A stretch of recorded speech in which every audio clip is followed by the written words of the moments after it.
नमस्कार। आज एक बहुत ही दुखद खबर पर हम बात कर रहे हैं। ये हैदराबाद से आई है। जी। तेलंगाना टुडे ने इसे रिपोर्ट किया है आज ही 18 जून 2025 को।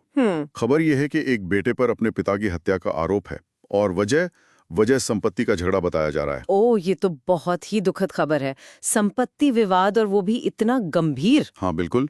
हमारे पास जो जानकारी है वो इसी न्यूज़ आर्टिकल से है, तो सोचा कि इस पर थोड़ी गहराई से बात करें, देखें कि रिपोर्ट क्या कहती है असल में। जी जरूर, देखते हैं क्या तथ्य सामने आए हैं। तो ये घटना हुई है मंगलवार रात को। जगह है रंगारेड्डी जिला। अच्छा। जिले में कंदुकुर मंडल है, वहाँ एक गांव है पुल्लीमेड़ा, वहाँ की ये घटना है। जी, पुलीमेड़ा गांव। और जो पीड़ित हैं जिनकी हत्या हुई उनका नाम जंगैया बताया गया है। उम्र थी उनकी 60 साल। 60 साल। हाँ। और आरोप ये है रिपोर्ट के मुताबिक कि उनके बेटे शेखर ने जब वो सो रहे थे तो पत्थर से उनके सिर पर हमला किया। में एक और बात सामने आई है जो शायद ज्यादा अहम है। क्या? ग्रामीणों ने, मतलब गांव के लोगों ने पुलिस को बताया है कि ये जो बेटा है शेखर, इसका अपने पिता जंगैया से अक्सर झगड़ा होता रहता था। अच्छा। अक्सर। हाँ। और झगड़ा किस बात पर? संपत्ति को लेकर। तो ये कोई अचानक हुई घटना नहीं लगती फिर? नहीं, वो बात ऐसा लगता है कि विवाद पहले से चला आ रहा था, काफी समय से। ये बात वाकई ध्यान देने वाली है। देखिए, पारिवारिक झगड़े, खासकर जब वो जमीन जायदाद या संपत्ति से जुड़े हों, अगर वो सुलझे नहीं ना, हाँ, और बातचीत बंद हो जाए, तो वो कई बार बहुत खतरनाक मोड़ ले लेते हैं।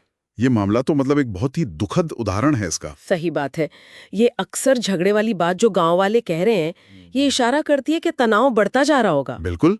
और शायद किसी ने ध्यान नहीं दिया या हस्तक्षेप नहीं किया। अच्छा, जब पुलिस को पता चला, मतलब ग्रामीणों ने बताया, तो पुलिस ने क्या किया फिर? देखिए, जैसे ही सूचना मिली, कंदकुर पुलिस फौरन मौके पर पहुंच गई थी।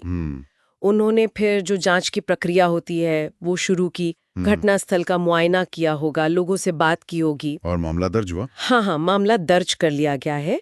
जो भी संबंधित धाराएं होंगी उनके तहत केस रजिस्टर हो गया है। ठीक है। और ये जो बेटा है शेखर, इसका क्या हुआ? पकड़ा गया? नहीं, रिपोर्ट तो यही कहती है कि घटना के बाद से वो फरार है। फरार है? जी, पुलिस उसकी तलाश कर रही है।